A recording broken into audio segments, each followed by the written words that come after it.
আসসালামু আলাইকুম প্রিয় দর্শক। এতদিন সবাই মনে করতেন যে এই যে এনসিপি আছে, জাতীয় নাগরিক পার্টি, এটা বুঝি সরকার, মানে এই যে অন্তর্বর্তীকালীন সরকার, ডক্টর ইউনূসের সরকার, সেই সরকারেরই আশীর্বাদ পুষ্ট একটা দল, এবং অনেকে একে কিংস পার্টিও বলতেন। আমরা এখন দেখলাম যে এই কিংস পার্টির যিনি প্রধান আহ্বায়ক, তিনি মিস্টার নাহিদ ইসলাম, তিনি দেখলাম একটা স্ট্যাটাস দিয়েছেন, যে স্ট্যাটাসটা প্রকারান্তরে সরকারের বিরুদ্ধেই যায়,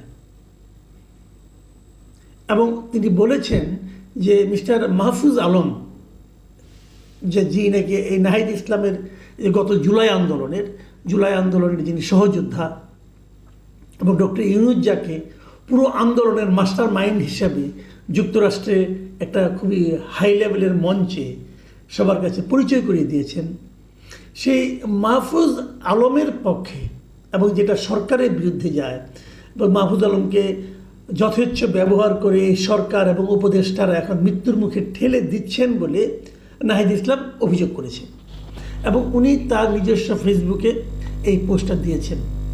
এখন যে ঘটনার প্রেক্ষিতে মাহফুজ আলম এই পোস্টটা দিয়েছেন, সেই ঘটনাটা কি?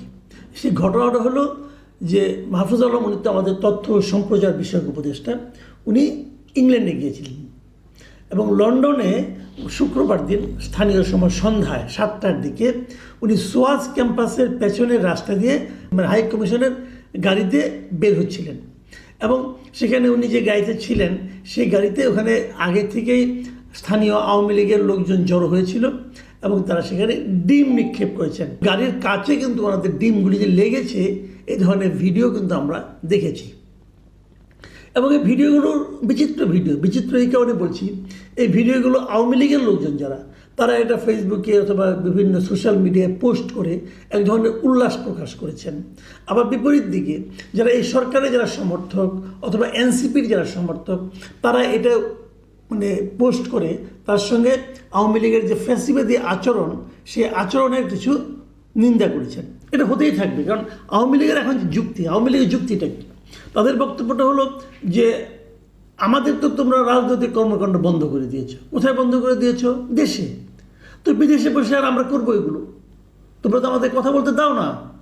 তো এখন কথা বলতে না দেওয়ার যে মানে কালচারটা, সেটাই বা আমরা কেন অর্জন করলাম এবং কেন সেটা আমরা প্রয়োগ করলাম, সেটা নিয়েও আরেক বিতর্ক। যাই হোক, এগুলি চলতে থাকবে। কিন্তু আপনি একটা কিছু করবেন, একটা বড় দলের বিরুদ্ধে আপনি একটা অ্যাকশন নেবেন, আর তারা চুপচাপ বসে থাকবে ভদ্র ছেলের মতো। বাংলাদেশে তো সেই প্র্যাকটিসটা আমরা আগে দেখিনি, কাজে এটা কী হবে, যা হবার তাই তো হচ্ছে। যদি আমি এই আলোচনা বাদও রাখি, সরিয়েও রাখি, নাহিদ ইসলাম কি বলেছেন তার স্ট্যাটাসে, সেটা একবার ভাবুন। উনি লিখেছেন, আমি ওনার স্ট্যাটাসটা সম্পূর্ণ করবো না, কিছু অংশ আপনাদের পড়ে শোনাই, তারপরে আমি ওই পড়তে আলোচনাটা করব। তিনি লিখেছেন, মাহফুজ আলমের উপর হামলা মৌন সম্মতি যারা তৈরি করেছে তারাও ভুগবে, ফ্যাসিবাদ বিভাজনের রাজনীতি করে। বুঝেন ব্যাপারটা? উনি বলতে যাচ্ছেন এই মাহফুজ আলমের উপর এই যে হামলাটা হয়েছে, এই হামলার মৌন সম্মতিটা যারা তৈরি করেছে, এবং উনি কিন্তু বলেছে যে অন্তর্বর্তী সরকারই এই কাজটা করেছে, একটু পরে আপনি পাবেন। তাহলে অন্তর্বর্তী সরকারের কথা বলা হচ্ছে এবং সরকারের কর্তৃপক্ষ উপদেষ্টার কথা বলা হচ্ছে, বলছে যে তারাও ভুগবে, মানে উপদেষ্টারাও ভুগবে। কিন্তু তারপর বলছে যে ফ্যাসিবাদ বিভাজনের রাজনীতি করে, মানে এই যে বিভাজনের রাজনীতি, এটাকে সে বিভাজনের রাজনীতি হিসেবে অভিহিত করেছে। যে বিভাজনের রাজনীতি কে করছে? এখন ফ্যাসিবাদ করছে। তার মানে এই সরকারে যারা আছে, যারা মাহফুজ আলমের উপর হামলাটাকে মৌন সম্মতি দিয়েছেন, তারা আসলে প্রকারান্তরে ফ্যাসিবাদী। ফ্যাসিবাদের ডেফিনেশনটা কত সহজ হয়ে যাচ্ছে। কিন্তু তার মানে এই নাহিদ ইসলাম প্রকারান্তরে বললেন যে সরকারের মধ্যে যারা উপদেষ্টা হিসেবে আছেন, তাদের মধ্যে অনেকে আছেন যারা নাকি ফ্যাসিবাদের দোসর অথবা নিজেরাই ফ্যাসিবাদী, যে কোনো একটা। শুনুন তারপরে কি বলেছেন। মাহফুজ আলম গণ অভ্যুত্থানের পরে অন্তর্ভুক্তি এবং দায় ও দরদের রাজনীতির কথা বলেছেন, কিন্তু বাংলাদেশ সেই পথে হাঁটে নাই। মানে মাহফুজ আলম যে রাজনীতির কথা বলেছেন, সেই রাজনীতির পথে বাংলাদেশ হাঁটছে না। মানে বাংলাদেশ হাঁটছে না মানে কি? বাংলাদেশে যে বর্তমান দায়িত্বপ্রাপ্ত সরকার আছে সেই সরকার হাঁটছে না। এই সরকারের একসময় পার্ট কিন্তু নাহিদ ইসলাম সাহেব ছিলেন, তখন কি হাঁটতো? নাহিদ ইসলাম সাহেব যতদিন এই সরকারের অংশ ছিলেন ততদিন কি ওনারা এই মাহফুজ আলমের যে আবিষ্কৃত যে দায় ও দরদের রাজনীতি, এই জিনিসটা ক্লিয়ার না আমার কাছে, তবুও বলছি দায় ও দরদের রাজনীতির পথে এবং অন্তর্ভুক্তির রাজনীতির পক্ষে ওনারা কি তখন হাঁটতেন? অন্তর্ভুক্তি রাজনীতির পরিবর্তে আমরা তো দেখছি যে বিভক্তি রাজনীতি এখন চলছে। যা হোক, শুনেন আরও কি লিখেছেন। উনি লিখেছেন, আমরা দেখতে পাইছি ফ্যাসিবাদ বিরোধিতার নাম করে প্রতিক্রিয়াশীল ও প্রতিশোধের রাজনীতি শুরু করেছে বিভিন্ন গ্রুপ, যা অবশ্যম্ভাবীভাবে ফ্যাসিবাদকে ফিরিয়ে আনবে। নাহিদ ইসলামের এই কথাটার প্রতি আমি সম্পূর্ণ একমত। উনি যেটা বলেছেন যে আমরা এখন কী দেখছি যে ফ্যাসিবাদকে বিরোধিতা করার নাম নিয়ে প্রতিক্রিয়াশীল রাজনীতি হচ্ছে এবং প্রতিশোধের রাজনীতি হচ্ছে। কেন হচ্ছে এই যে প্রতিশোধের রাজনীতি? এর বিরুদ্ধে আপনি এনসিপির আহ্বায়ক, আপনি বলুন আপনার দল কী কী পদক্ষেপ নিয়েছে? প্রতিশোধের রাজনীতি কোনগুলো? যেগুলো আমরা মব বলি। এই মবগুলিকে আপনারা একটার ব্যাপারেও কোনো রকম প্রতিরোধ করেছেন, কোনো রকম বিবৃতি দিয়েছেন, কোনো রকম নিন্দা জ্ঞাপন করেছেন? এই তো কয়েকদিন আগে ঢাকা রিপোর্টার্স ইউনিটি থেকে, মঞ্চ ৭১ নামক একটা সংগঠনের মানে অনুষ্ঠান থেকে লতিফ সিদ্দিকী, হাফিজুর রহমান কার্জন, সাংবাদিক মঞ্জুর আলম পান্নাকে ধরে নিয়ে যাওয়া হলো। প্রতিবাদ করেছিলেন। এটা কি মবের রাজনীতি না? এবং এটা সরকারই করছে। সরকার একটা মব ক্রিয়েট করে তারপরে তাদেরকে নিয়ে যে ১২ ঘন্টা বসিয়ে রেখে নিরাপত্তার নামে তারপরে হামলা করে দিয়েছে। কি বলেছেন আপনারা? তো আজকে যখন নিজের গায়ে লাগছে তখন খুব খারাপ লাগছে, তখন মনে হচ্ছে যে প্রতিশোধের রাজনীতি করতেছেন। তখন প্রতিশোধের রাজনীতি মনে হয় নাই? কয়েকদিন আগে একজন বর্ষিয়ান রাজনীতিবিদ অ্যাডভোকেট ফজলুর রহমান, বীর মুক্তিযোদ্ধা, তার বাসার সামনে যে অশ্লীল ভাষায় গালাগালি করা হলো এবং সারাটা দিন চলল, কোনো প্রতিবাদ করেছেন আপনারা? আপনি তো একটা পার্টির প্রধান, করেছেন? এটা কিসের রাজনীতি? এটা কি বিভক্তির রাজনীতি নয়? এটা কি প্রতিশোধের রাজনীতি নয়? আপনারা প্রতিশোধ নেওয়ার জন্য আপনাদের প্রতিপক্ষ হিসাবে বেছে নিয়েছেন কাদেরকে? মুক্তিযুদ্ধকে, মুক্তিযোদ্ধাকে। তো যা ভেবেছেন, আপনি ভাবছেন আপনারা করবেন আর অন্যরা কেউ করবে না, এখন অন্যরা করছে। এটাই তো চলতেছে আমাদের এখানে মিউজিক্যাল চেয়ারের মতো। কেন করতে দিচ্ছেন? কেন করছেন? এগুলি বলে লাভ নেই রে ভাই। এবং উনি যেটা বলছেন যে আলটিমেটলি কিন্তু ফ্যাসিবাদই ফিরে আসবে যদি এইভাবে চলতে থাকে। আর চলতে নাহিদ ইসলামের আরও কিছু কথা বলি। উনি আরও কিছু কথা বলেছেন। উনি বলেছেন মাহফুজ আলমের উপর হামলার ঘটনায় কোনোবারই অন্তর্বর্তী সরকার কোনো জোরালো পদক্ষেপ নেয়নি, কোনো শক্ত বার্তা দেয়নি, কোনো উপদেষ্টা বা প্রেস সচিব একটা মন্তব্য কখনো করেনি। সরকার ও উপদেষ্টা পরিষদের ভেতরেও মাহফুজ আলমকে অপদস্থ ও হত্যার মৌন সম্মতি তৈরি করা হয়েছে। ভাবুন, এই সরকার ও উপদেষ্টারা মাহফুজদের যথেচ্ছ ব্যবহার করে এখন মৃত্যুর মুখে ঠেলে দিচ্ছেন। আমি নাহিদ ইসলামের এই বক্তব্যটাকে খুব সিরিয়াসলি নিচ্ছি।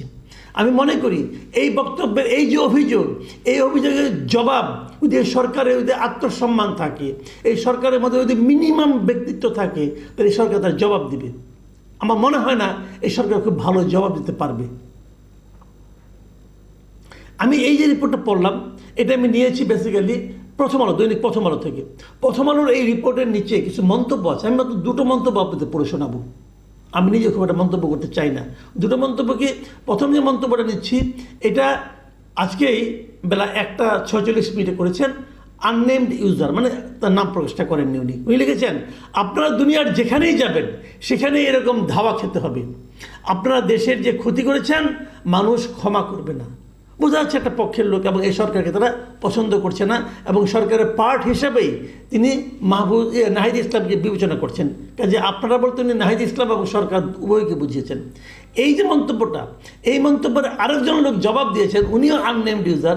উনি লিখেছেন, agree they destroyed the country, মানে তারা দেশটাকে ধ্বংস করে দিয়েছে। তারপর লিখেছেন BAL মানে Bangladesh did damage and they destroyed. Awami League ক্ষতি করেছিল কিন্তু এরা ধ্বংস করে দিয়েছে। এইটার আবার আরেকজন জবাব দিয়েছেন মিস্টার সৈয়দ। তিনি লিখেছেন, তারা কি হাসিনার চেয়েও দেশের বেশি ক্ষতি করেছেন? খুব ইম্পর্টেন্ট কথা, এটাকে তুলনামূলক আলোচনা করছেন। আমি আরেকটা মন্তব্য পড়েই আমার আলোচনা শেষ করব। এই মন্তব্যটা লিখেছেন এমডি মাহফুজুর রহমান। তিনি লিখেছেন 10:50 সকালে আজকে, এবং তিনি ইংরেজিতে লিখেছেন যে ইফ ইউ থিঙ্ক দ্যাট অ্যাটসেপ্ট, অনেকগুলো আছে ইংরেজিতে, আমি দিয়ে দিচ্ছি, আপনারা দেখে নেন। যেটা আমি সরলভাবে বাংলা যদি অনুবাদ করি, বাংলায় কী দাঁড়ায়, যে আমরা যদি ভেবে থাকি যে আমরা কোনো রাজনৈতিক দলকে মানুষের মন থেকে মুছে ফেলতে পারবো, তাহলে আগের আমলের তুলনায় ভালোভাবে দেশকে পরিচালনা করতে হবে। আমাদেরকে অবশ্য বর্তমান সরকারের অর্জনগুলোকে মূল্যায়ন করতে হবে। মানুষ এরই মধ্যে বর্তমান সরকারের সাফল্য ও ব্যর্থতাগুলো মূল্যায়ন করা শুরু করে দিয়েছে। বেশিরভাগ মানুষ বর্তমান ও পূর্ববর্তী সরকারের তুলনামূলক মূল্যায়ন করছে, এবং বর্তমান সরকার নিয়ে তাদের সন্তুষ্টির মাত্রা অতটা উচ্চ নয়।